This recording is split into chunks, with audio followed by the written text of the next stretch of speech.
Gadis itu tidak sengaja menabrak bosnya saat berjalan. Siapa sangka, bosnya mengangkat kepala dan melihat.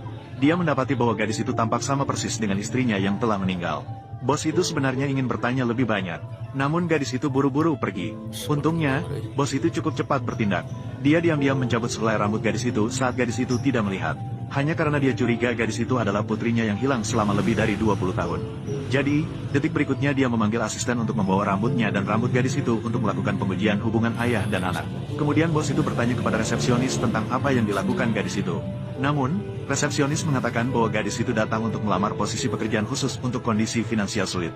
Ternyata, beberapa menit yang lalu, gadis yang baru lulus itu mendengar guru mengatakan bahwa grup Fu sedang mencari posisi pekerjaan khusus untuk kondisi finansial sulit.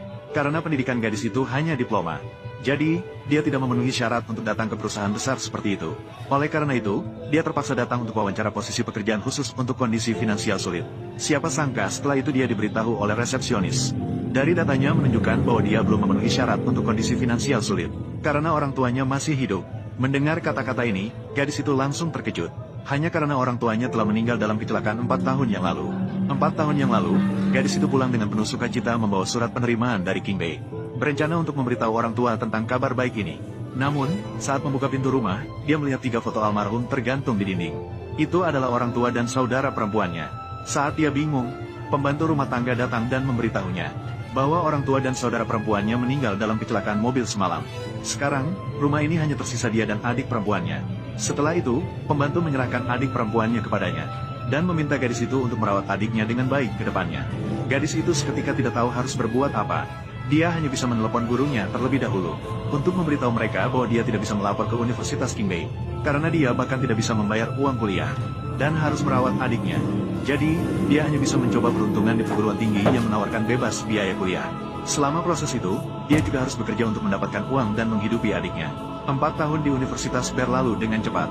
Gadis itu akhirnya lulus seperti yang diharapkan. Dan adik perempuannya juga dibesarkan olehnya.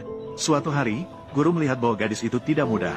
Jadi, dia segera merekomendasikan gadis itu untuk pekerjaan khusus di grup Fuji. Inilah yang menyebabkan adegan di awal cerita.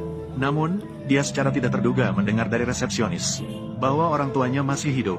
Jadi, di detik berikutnya, dia mengikuti alamat yang diberikan oleh resepsionis untuk menemui mereka. Tidak menyangka mereka ternyata hidup dengan baik. Kehidupan mereka masih berjalan dengan penuh rasa.